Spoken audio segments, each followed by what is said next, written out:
55 hasta la página 56, en la parte que dice junto con los 11 apóstoles. Vamos a hacer una descripción de este texto durante el desarrollo de la predicación. Quisiera hacerles una reflexión antes de empezar la predicación. Vamos a imaginarnos que Jesús vino a Quito, padeció en la ciudad de Quito, y vamos a imaginarnos que murió en el Panecillo, por poner una figura, ¿sí?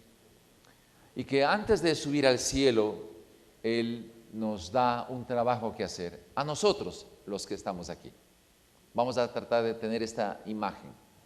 ¿Cómo responderíamos si Jesús hubiese dicho lo que vamos a describir, no a los judíos en los tiempos de Él, de Jesús, sino a nosotros?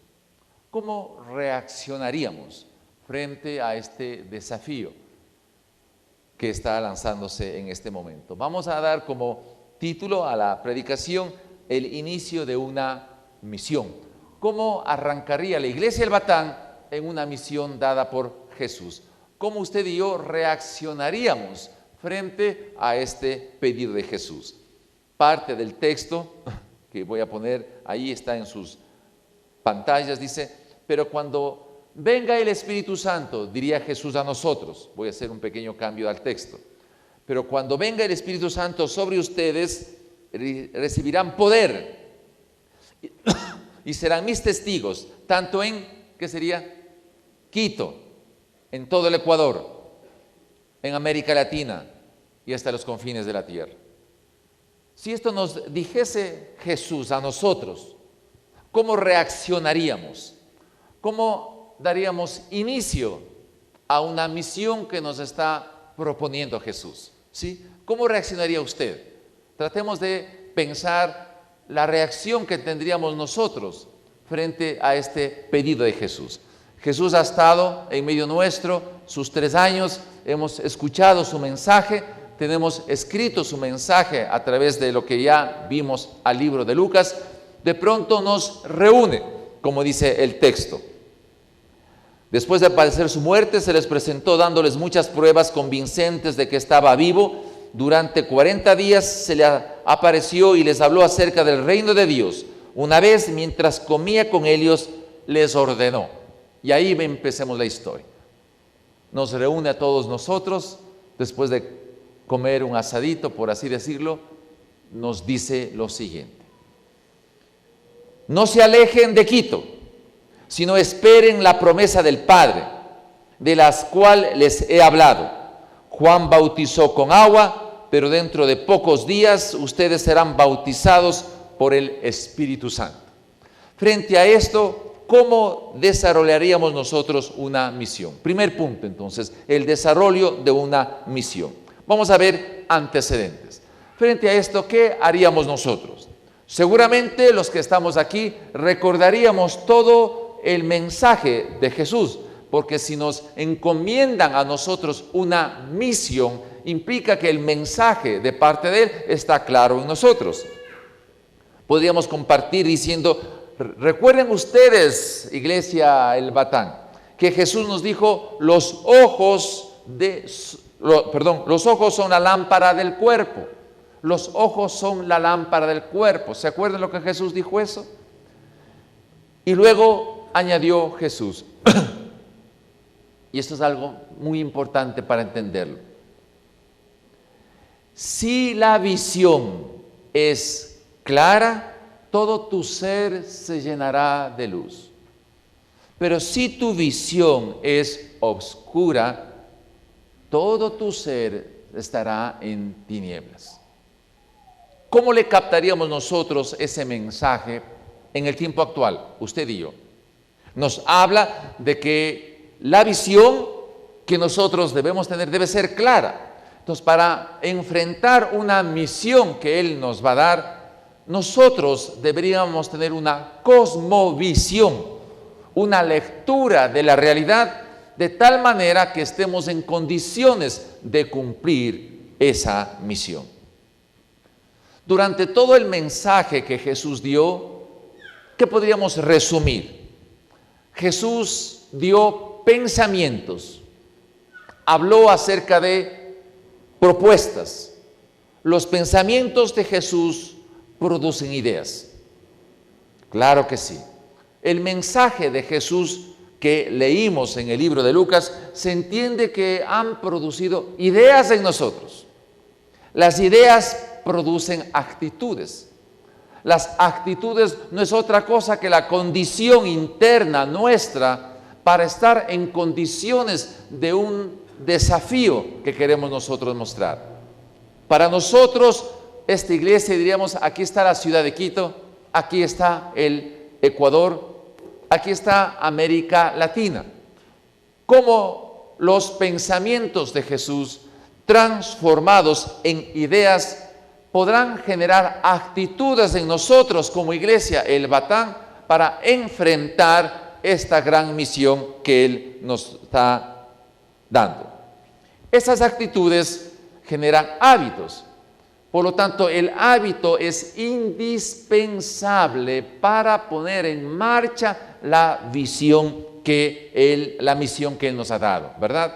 ¿Qué significaría esto en la práctica? Que usted y yo deberíamos revisar nuestros hábitos y tener aquellos hábitos necesarios para cumplir la misión.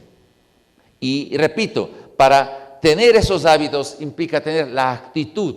¿Cuánto nos ha impactado el libro de Lucas? ¿Cuánto realmente representó en nuestras vidas todo el mensaje de Jesucristo? Generó en nosotros actitudes adecuadas para desarrollar hábitos, y esos hábitos que desarrollamos están formando un carácter, porque imaginemos nosotros la realidad de los discípulos 2000 años atrás. ¿Cómo eran ellos? Había un gobierno poderoso como Roma que le estaba oprimiendo a la nación de Israel. Había situaciones difíciles desde el punto de vista de la propia nación israelita. Había mucha pobreza, mucha desigualdad, mucha gente enferma. No había los medios de comunicación que hoy tenemos. ¿Qué haríamos nosotros si Jesús hubiese venido hoy con la tecnología que tenemos hoy para lanzar a la iglesia El Batán la misión que vamos a describir en ese momento? ¿Cómo reaccionaríamos nosotros? ¿Qué carácter deberíamos nosotros tener? Porque el carácter de Él permite alcanzar un destino, un propósito. El libro de los Hechos está estructurado para que al final del libro de los Hechos usted pueda encontrar, como Pablo, el propósito de su vida. Y nosotros tenemos que arrancar bajo un propósito. Y si tenemos un propósito que hacer en nuestra vida, se entiende que Él nos está formando o requiere formarnos un carácter para alcanzar un destino. Nuestro destino será cumplir la misión que Él nos ha dado. Recuerden que Jesús hablaba con términos prácticos de que el reino de los cielos se ha acercado. Los discípulos, por supuesto, eran testigos del ministerio de Jesús, no solamente de su mensaje, sino de su estilo de vida. Aquí viene la parte importante. Estamos aquí. Jesús resucitó, nos reúne en una comida y nos va a dar un trabajo que hacer. Hemos escuchado su mensaje, pero hemos percibido su estilo de vida. Tenemos dos cosas: el mensaje del Hijo de Dios y su estilo de vida. Eso está presente en nosotros, como estuvo presente en los discípulos. El mensaje y su estilo de vida, el estilo de vida de Jesús. Por lo tanto, nosotros podemos ser buenos testigos de su resurrección. Pero aquí viene la parte importante. ¿Qué significa en la práctica ser testigos de su resurrección? El libro de Lucas narra la vida de Jesús guiado por el Espíritu Santo. Si nosotros somos testigos de Jesús, significa que entendemos el rol del Espíritu Santo, como Jesús se desarrolló en su vida pública durante 3 años. Por lo tanto, entendemos el misterio de Jesús por su mensaje, por su estilo de vida, y que Jesús fue guiado por el Espíritu Santo. Eso conocemos nosotros. como los discípulos. Tenemos esas características y quiero repetir para entender que se entienda bien el mensaje. Sabemos su mensaje, sabemos su estilo de vida y sabemos cómo lo hizo. Jesús guiado por el Espíritu Santo. Él sentado en medio de una comida nos lanza un desafío. Entonces, el segundo punto que vamos a analizar es cómo realmente sería la descripción de la misión. ¿Sí? Mire, en esa condición, ¿cómo usted reaccionaría? En la comida, Jesús dice lo siguiente: no se alejen de Quito, sino esperen la promesa del Padre, de la cual les he hablado. Juan bautizó con agua, pero dentro de pocos días ustedes serán bautizados con el Espíritu Santo. Dice así el texto. Y la palabra bautizado significa que estén sumergidos, que estén envueltos, que estén cubiertos. Entonces, Jesús en la comida dice a los discípulos que para que puedan cumplir la misión deben estar sumergidos, envueltos, cubiertos por el Espíritu Santo. Y la palabra sumergidos no es el dedito sumergido, es no el cuerpo, la mitad del cuerpo, es todo. Debe envolvernos el Espíritu Santo. Entonces, lo que Jesús estaba diciendo a los discípulos es que si no están sumergidos, si no están envueltos con Él, no van a poder hacer la misión que yo les voy a pedir. Por favor, pongan atención, diría en otras palabras Jesús de esta manera.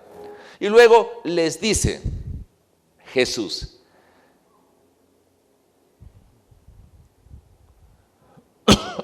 pero cuando venga el Espíritu Santo sobre ustedes, recibirán poder y serán mis testigos, tanto en Quito, en el Ecuador, América Latina y hasta los confines de la tierra. Entonces, aquí Jesús remarca a sus discípulos que el poder que vamos a recibir al ser envueltos por el Espíritu Santo, ese poder se manifiesta en poder testificar. Ahora miren, el asunto no era fácil. ¿Por qué? Porque había un imperio romano encima de Israel. Había una estructura religiosa completamente dañada. Había pobreza, había miseria. No era fácil que se levante un movimiento porque le mataron a Jesús y la gente estaba en contra de Jesús. No querían nadie saber de Jesús. Para los mismos discípulos fue un problema saber que Jesús murió en la cruz. Ellos anhelaban que Jesús les cambie la realidad política de Israel y eso no era el fin. Jesús resucitó, no cambió la situación política y les dice: ustedes deben ser mis testigos en Jerusalén, en toda Judea, en Samaria y hasta los confines de la tierra. ¿Cómo podríamos nosotros reaccionar si Jesús hubiese venido a Quito y en medio de una convulsión de que no hay un movimiento de esta naturaleza en Quito, en el Ecuador, nos diga a nosotros: ustedes quiteños, ustedes del grupo de Abatán, van a ser mis testigos, dice Jesús, y para eso deben ser llenos del Espíritu Santo, envueltos del Espíritu Santo, para que sean mis testigos en la ciudad de Quito, en todo el Ecuador, en América Latina y el mundo. ¿Cómo reaccionaría usted frente a eso? ¿Difícil o fácil? Este es el tema, querida y amada iglesia. La iglesia primitiva fue guiada por el Espíritu Santo y enfrentó dificultades y encontró piedras en el camino y era necesario la presencia del Espíritu Santo. Sin eso no podían hacer absolutamente nada. Y ese poder del Espíritu Santo tenía que ser local, regional, mundial. ¿Cuál era la misión? Extender el reino de los cielos haciéndole discípulos de Jesús. ¿Qué sería en este momento? Decir: a ver, Batán, vamos a extender el reino de los cielos en toda la ciudad de Quito, en todo el país del Ecuador, en América Latina y el mundo. Y vamos a formar ser discípulos de Jesús. ¿Cómo reaccionaría el resto de la ciudad de Quito al ver unos locos que se levantan para predicar un evangelio en contra de la estructura ya establecida, en contra del statu quo de la sociedad, en contra de todo, y que nos escuchen y queramos decirle, oigan, ustedes quiteños mataron a Jesús hace pocas semanas. Pero ese Jesús que ustedes mataron, Él resucitó y estamos predicando en su nombre. Y vamos a levantar un movimiento que transforme la nación entera, América Latina y el mundo. Escuchen la autoridad de Jesús. ¿Qué creen que hará la otra gente? Nos darán piedra, ¿verdad? Nos dirán de todo, ¿verdad? Igual que sucedió con la iglesia primitiva. Otra cosa más todavía. Imagínense, Israel, impuestos, estructura política de Israel dañada, conflictiva. No había mucho trabajo que se diga. En medio de esa situación surge un movimiento esperanzador de que hay un Jesucristo que redime al pobre, que hay justicia. ¿Cómo podríamos nosotros hacer esto para que entienda todo el Ecuador, para que entienda América Latina, para que entienda el mundo entero que Jesucristo es la solución para los problemas nacionales, para los problemas internos? Que el reino de los cielos es una realidad, que no es algo ficticio. Que el reino de los cielos no es cuando muramos, que el reino de los cielos está aquí y ahora. Ahora, ese es el momento. ¿Cómo reaccionaría la gente frente a este tipo de mensaje que se entiende que nosotros vamos a aceptar? Tercer punto. Tendría que haber evidencias sobrenaturales para que la persona tenga tal conciencia de la verdad revelada que se enfrente a cualquier tipo de problemas que en el camino se presenta con la convicción certera de que es sobrenatural la misión que Jesús nos está enviando. Imagínense que estaba comiendo Jesús y se levanta seguramente y les empieza a hablar a los discípulos. Y mientras está hablando sucede algo especial. Habiendo dicho esto, mientras ellos lo miraban, fue llevado a las alturas, dice así, hasta que una nube le ocultó de su vista. Ellos se quedaron mirando fijamente al cielo mientras él se alejaba. De repente se le acercaron dos hombres vestidos de blanco, que les dijeron, Galileos, ¿qué hacen aquí mirando al cielo? Este mismo Jesús que ha sido llevado de entre ustedes al cielo, vendrá otra vez de la misma manera que lo han visto irse. ¿Cómo reaccionaríamos nosotros? Escuchándole a Jesús, con la idea de que Jesús venía a cambiar el estatus económico y político de la nación. De pronto le vemos ascender al cielo. De pronto le vemos a Jesús que alguien interactúa con Jesús, porque así dice el texto, que fue levantado y fue llevado hacia el cielo. Estaban los judíos en ese momento, los discípulos, presenciando la interacción de lo sobrenatural. Ellos estaban comprendiendo que el Dios creador del cielo y de la tierra, que le envió a su único Hijo Jesucristo, Él vino a hacer la tarea en la cruz. Resultado de eso, vuelve el hombre a tener comunión con el Padre y Jesús manda una misión en un sistema convulsionado, en un sistema injusto. Pero los discípulos vieron a Jesús ascender a los cielos. El universo de Dios interaccionó con el universo nuestro. Hoy recién se habla de universos paralelos. La Biblia es muy radical y directa que existen mundos paralelos y que interaccionan esos mundos con el mundo visible que hoy nosotros tenemos. Y no solamente eso, que mientras ellos están viendo que Jesús se eleva al cielo, de pronto, como así decirlo aquí, si eso fuese el caso, aquí aparecen dos personas vestidas de blanco, con esos vestimentas relucientes que brillan y dicen, oigan, de Batán, hombres y mujeres de Batán, ¿qué están haciendo ustedes mirando al cielo? Ese mismo Jesús que ustedes están mirando que se va al cielo, va a regresar otra vez en las mismas condiciones.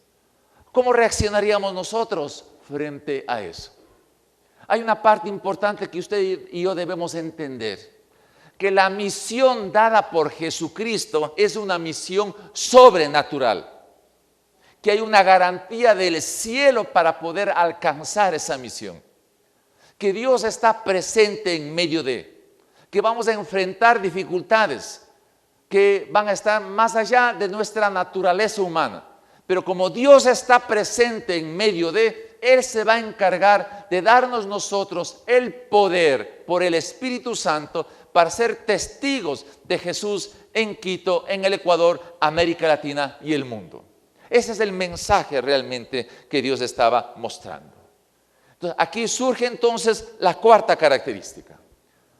¿Cómo realmente ya Jesús vimos que se fue al cielo, contentos, alegres, regresamos? ¿Qué debía hacerse ya en la práctica? ¿Cómo se empezaría a trabajar en la misión? ¿Cómo se empezaría a trabajar en la misión? Primero, dice la Escritura, eran como 120. Pero ¿cuál era la característica de esos 120? Creían en el mensaje y en el testimonio del Señor Jesús. ¿Qué significa en la práctica? Por lo tanto, si nosotros fuésemos, ¿qué deberíamos nosotros conocer? A ver, ¿qué deberíamos nosotros conocer? Primero, ¿qué deberíamos conocer? Primero, a ver, muy bien, el mensaje. Las láminas, por favor, si me ayudan con eso. Debería ser el mensaje y ser testimonios del Señor Jesús, ¿verdad? El mensaje y ser testimonios, muy bien. ¿Quiénes deben ser parte de la misión? Dicho en otras palabras. A ver, mi querido varón, ¿quién debería ser parte de la misión para que la misión pueda llegar a cumplirse? ¿Cuáles serían las características que deberían tener? Primero, lo que acabamos de decir, ¿qué? Mensaje. Entender el mensaje de Jesús. Y luego, ser testimonios del Señor Jesús. Entonces, ¿quién puede hacer una misión? Solamente aquellos que saben el mensaje y que son testimonios del obrar de Jesús. El resto no sirve. El resto no sirve. El resto no sirve, hermano. Habían 120 que sabían el testimonio de Jesús y creían en el mensaje. Y este es el tema en el tiempo actual. Porque hay mucha gente que asiste a las iglesias y no creen en el mensaje de Jesús. Ni tampoco son testimonios de su resurrección. Entonces, con esas personas no se puede hacer la misión. 120. Debe haber un número base. Interesante, 120. En ese tiempo se irradió el mensaje en todo el mundo en ese entonces conocido el Medio Oriente. Todo lo que era en ese tiempo el Imperio Romano. Recuerden hasta cuando llegó el mensaje a Roma a través de Pablo. 120. Hay un número base. Nosotros somos, aquí estaremos unas 700 personas, por poner un número cerrado. ¿Qué pasaría si estas 700 personas, todas las 700 personas, conoceríamos bien el mensaje de Jesús y fuésemos testimonio de su resurrección? ¿Qué poder de influencia tendríamos nosotros? Yo le presento a usted. Le voy a poner un ejemplo sencillo para que podamos darnos cuenta, ¿sí? Mi hermano, usted, por favor, en el año, ¿a cuántas personas usted cree que tiene vínculos, relación, conversa, saluda en un año? ¿A cuántas personas a su alrededor? Por su trabajo, por su relación familiar. ¿A cuántas personas usted tiene vínculos, relación en un año? ¿A cuántas personas? ¿2? ¿5? ¿Cuántas? Muchas, ¿cuántas? A su juicio, ¿cuántas? Unas 10, ya. Vamos a poner las 10, ¿no? Patricio, ¿cuánto tendrá vínculo? 200 personas, qué barbaridad. Usted es un hombre espectacular que tiene vínculo con 200 personas en el año. Qué tremendo. Acá hay 10, ¿sí? Fíjese entre 10 y 200, pero pongámoslo más bajo, 10 en el año. Estas 700 personas de aquí, para no poner toda la iglesia en los otros cultos, 700 personas por 10, ¿cuántos son?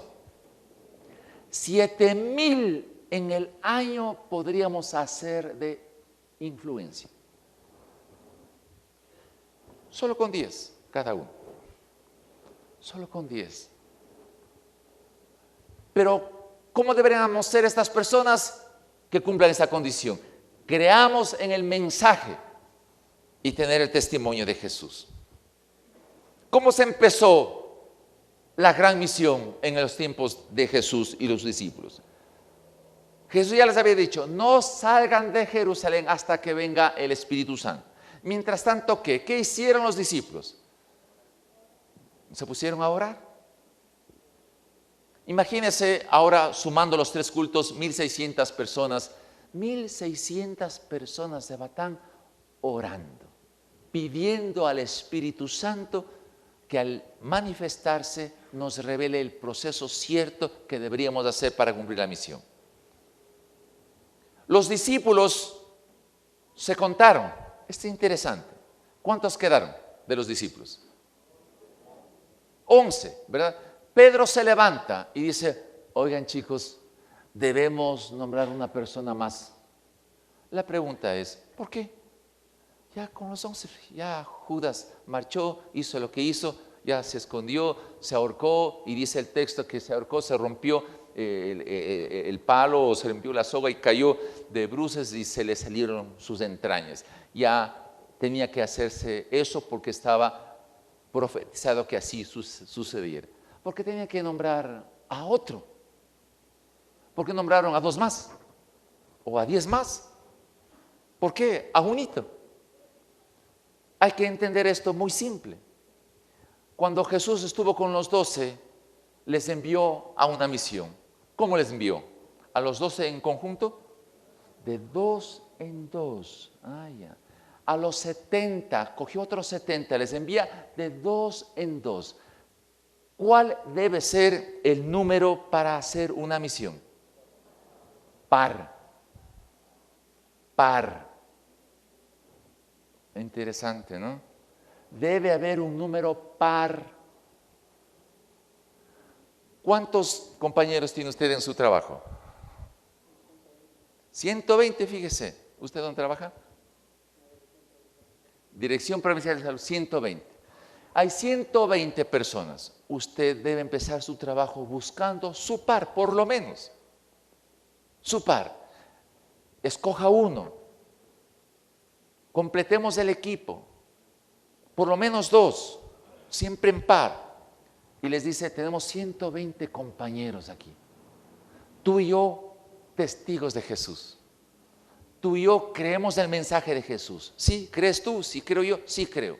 Por lo menos 2. Tenemos 120 compañeros que compartir. Entonces, aquí ya se está aclarando un punto.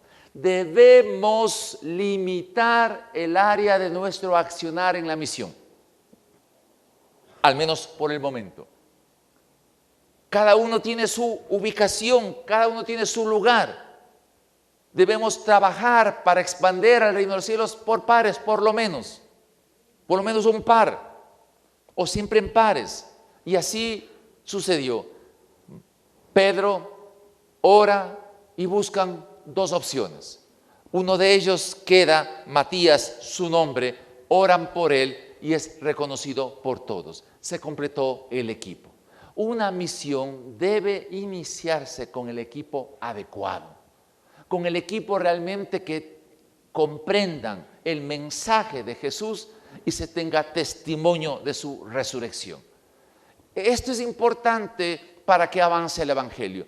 Dios no quiere iglesias que sean, por así decirlo, clubes sociales. Dios no quiere iglesias sedentarias. Dios quiere iglesias dinámicas. Dios está llamando a gente a cumplir la misión que Él nos ha enviado. Dios quiere iglesias dinámicas. Dios quiere iglesias que impacten. Dios quiere iglesias que se introduzcan en el núcleo de la oscuridad de la sociedad para levantar gentes y que se extienda el reino de los cielos. Eso quiere el Señor. Y por supuesto, esperar del poder ofrecido, el Espíritu Santo. Miren, aquí viene otro término fundamental.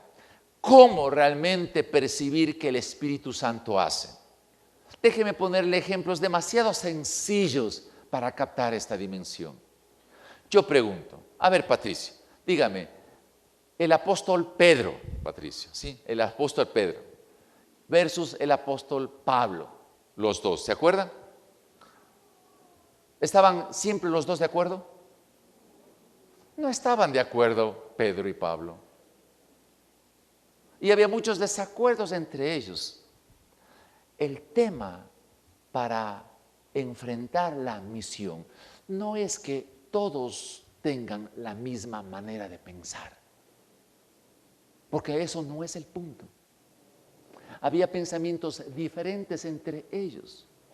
Pero ¿cuál era el acuerdo? El acuerdo era que el reino de los cielos se extienda. En eso Pedro y Pablo estaban totalmente de acuerdo. Reduzcamos a la realidad. ¿Usted siempre está de acuerdo con su esposo? No, yo soy bien. No dice porque mi marido murió. Bueno, cuando vivía, ¿había siempre acuerdos? No seamos sinceros. No siempre. No siempre hay acuerdos entre marido y mujer. ¿Estamos de acuerdo en eso? Sí, claro, ¿verdad? Sí. Entonces no es el tema de que no hay acuerdos, porque siempre va a haber diferencias. ¿Usted siempre está de acuerdo con la manera de pensar de sus hijos? ¿Los hijos con usted? Peor. Esa es la realidad. Nosotros, entre marido y mujer, no. Entre padres e hijos, tampoco. Los hijos con nosotros no. Sonamos. ¿Qué hacemos si no estamos de acuerdo? Pero el tema no es ese en sí, sino el acuerdo único para unirse es que el reino de los cielos se extienda. Empecemos con casa. Que en casa haya el reino de los cielos. Que se manifieste el reino de los cielos. Que no es cuestión de que estén de acuerdo con mi posición o con mi manera de pensar, sino que se esté de acuerdo con el reino de los cielos. Que haya en casa acuerdos de que el reino de los cielos sí es una realidad, donde ahí no es cuestión de sacar cada uno lo que yo quiero o lo que a mí me parece. Y hay paz cuando todos están de acuerdo conmigo. ¿Qué tal? ¿Les parece interesante eso? ¿Estaría usted feliz si todos en su casa estuvieran de acuerdo con usted? ¿Sí? Ese es el problema. Noten, ese es el problema, porque ¿quién en la práctica van a estar de acuerdo con todos? Por favor, no hay eso. No existe. En la misma manera de pensar, no existe. Pero, digamos, a ver, acordemos en que en nuestra casa haya respeto, haya paz. Que nos hablemos en amor. Que digamos las cosas sí, como pasó con los discípulos. Que el reino de Dios se pueda evidenciar. Y esto voy a hacerle con todo el corazón, y sé que al decir esto es muy duro y muy difícil. Yo no puedo extender el reino de los cielos si yo no vivo el reino de los cielos. Porque ¿quién puede extender lo que no vive? ¿Quién puede extender lo que no vive? Déjeme decirlo esto de otra manera. Yo puedo hablar, pero la profundidad del hablar está en mi dependencia al Espíritu Santo.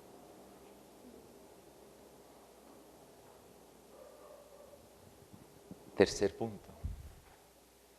Para que avance la iglesia primitiva con el Evangelio, no era el tema de los desacuerdos, que había que resolverlo en el camino, era la misericordia y amor por el perdido, porque estaba caído.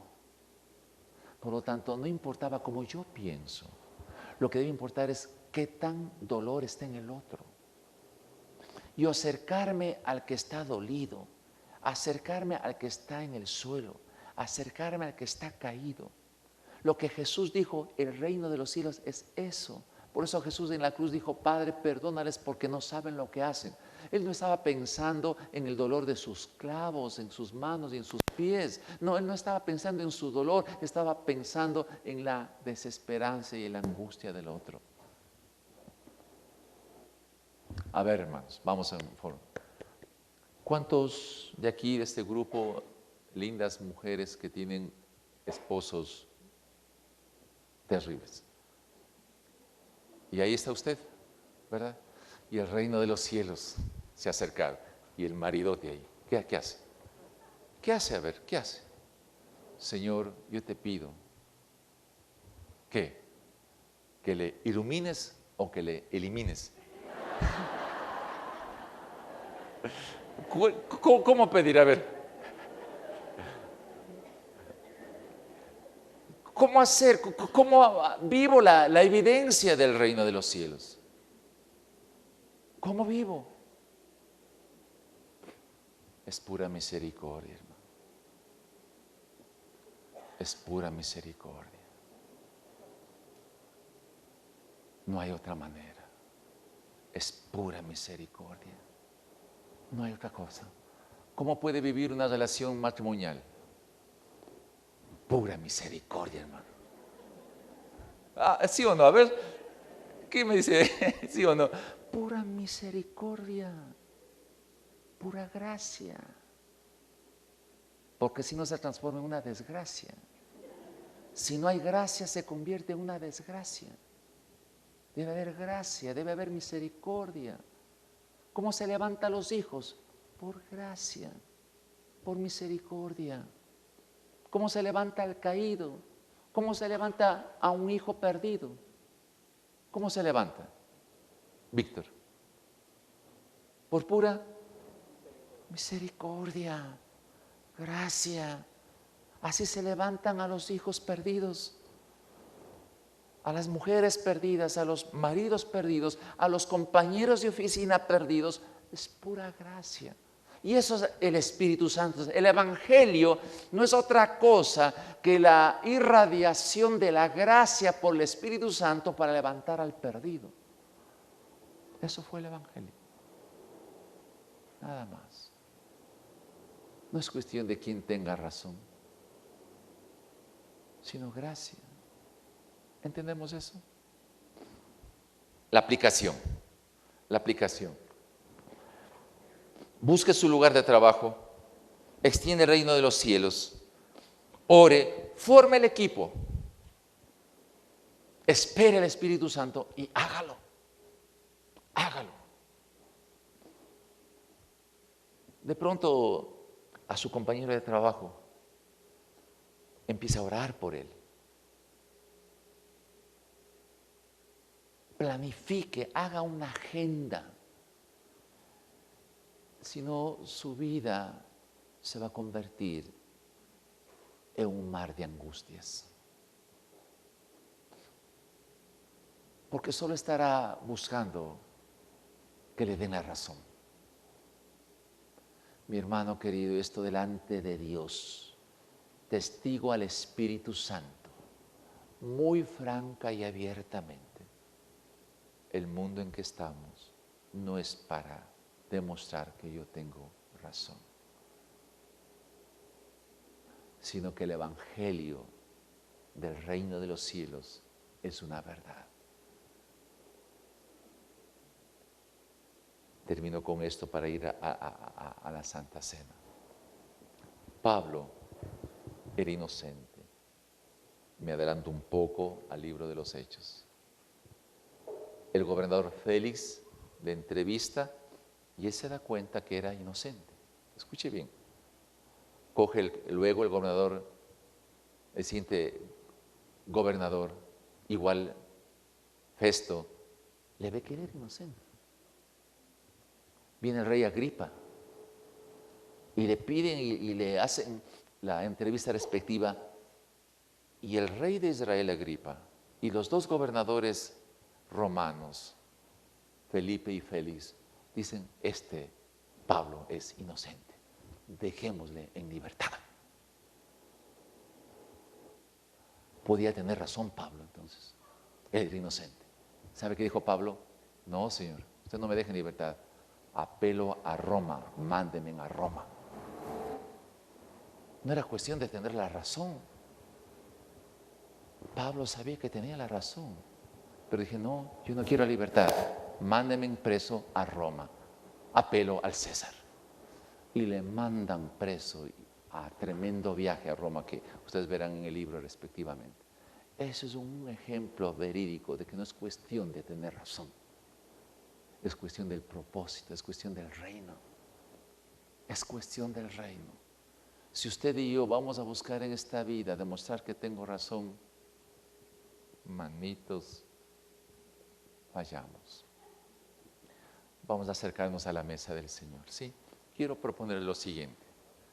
Quiero tratar de explicarme bien esto, porque no soy tan bueno a veces en explicar. Vamos a ponerle en nuestra imaginación espiritual a Jesús al frente nuestro, ¿sí? Vamos a evaluar cómo está el jardín del corazón, ¿sí? Vamos a evaluar. Vamos a decirle a Jesús que si yo tengo mi lugar de trabajo, debo buscar por lo menos un compañero que tenga el testimonio de Jesús y acepte el mensaje de Jesús como partner para el trabajo que se quiere hacer. Pero a su vez vamos a enfrentarnos con una realidad. Vamos a mostrar tal vez los más cercanos en casa que requiere misericordia. ¿Sí? Entonces hay dos cosas importantes aquí. Hay dos cosas importantes. ¿Sí? Uno, que siempre va a haber alguien en casa nuestra que requiere misericordia. ¿Sí? Por favor, esto es importante.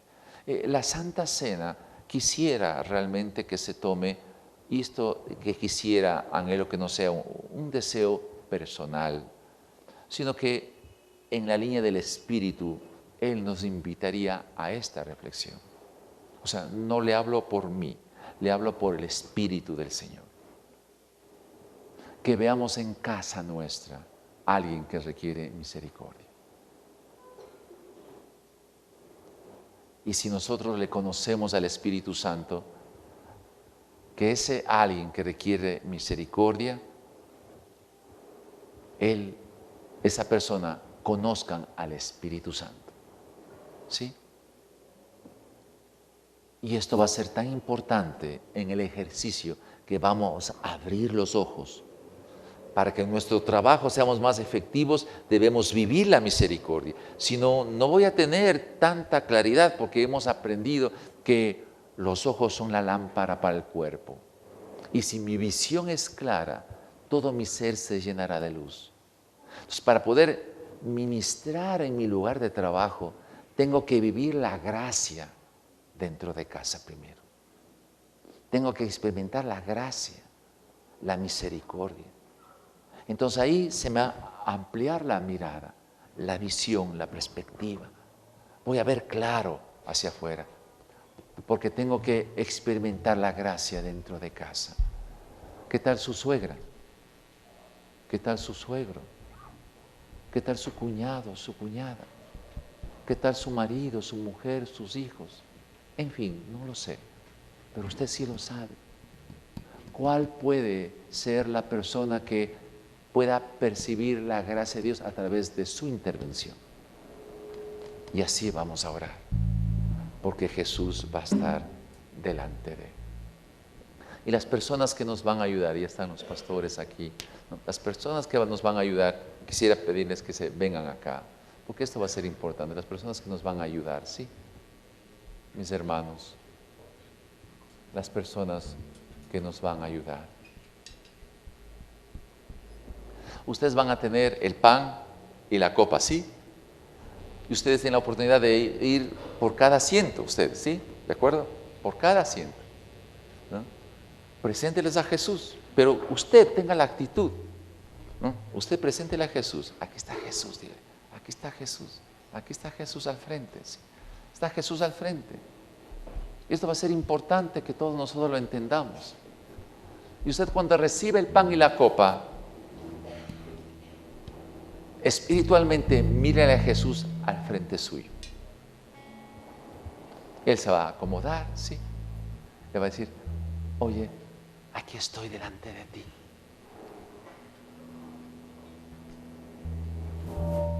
Y hable con Jesús.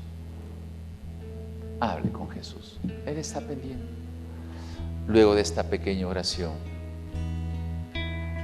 usted se va a levantar con la convicción de que al frente suyo va a estar Jesús mirando su corazón. Oremos así. Papá, permítenos en esta mañana que tu Espíritu Santo se manifieste de una manera verdadera.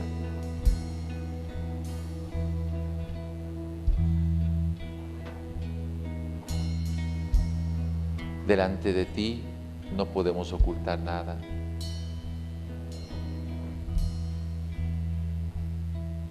Yo tiendo a buscar que me den la razón y he fallado por eso. Y perdóname, porque he aprendido ahora que no es cuestión de que yo tenga la razón, sino vivir el reino de los cielos. Y en mi egoísmo, buscando siempre tener la razón, he dañado en mi casa a mi cónyuge, a mis hijos, a mis compañeros de trabajo.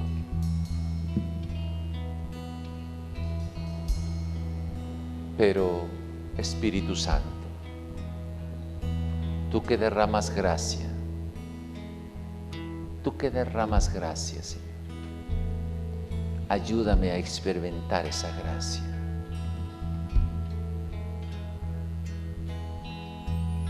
Tal vez empezando conmigo mismo, Señor,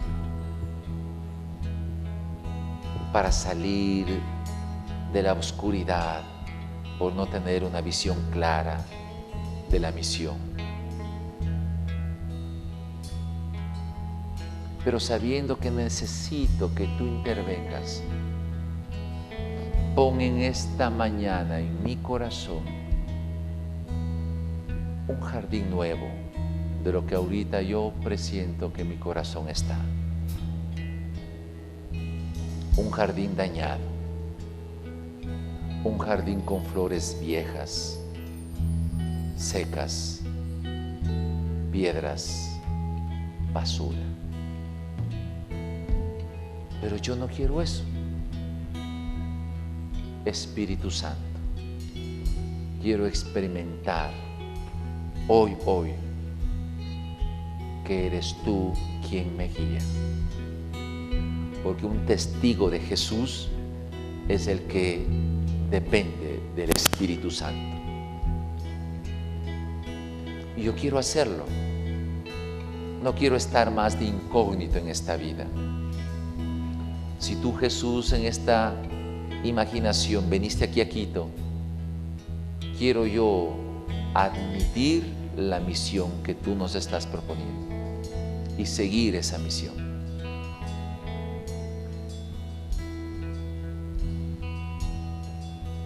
Jesús, quiero pedirte que escuches lo que te voy a decir cuando tenga en mis manos el pan y la copa. Y ha pensado en ese nombre para que se derrame tu gracia y su misericordia por medio de mí. Y ha pensado en quién te lo voy a decir a ti, Jesús. Como también he pensado en mi partner, en mi lugar de trabajo, para conquistar gente para ti. Pero debo comenzar en casa. Jesús, quiero ser firme desde aquí en adelante. Dame los símbolos y estar delante de ti para afirmar esta convicción. Porque solo no puedo, no he podido, he fracasado, no he podido ser firme, Señor, y he fallado. Y si usted escuchó por el Espíritu esta oración, yo le invito a ponerse de pie. ¿sí?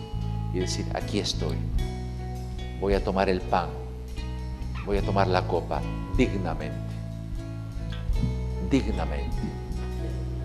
Voy a ponerme delante de ti para aquí cerrar el pasado. Aquí cierro el pasado, aquí cierro, para que tú arregles mi jardín hoy, en esta mañana.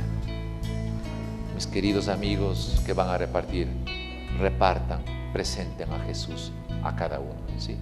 Presenten a Jesús. Jesús está aquí, preséntele a Jesús.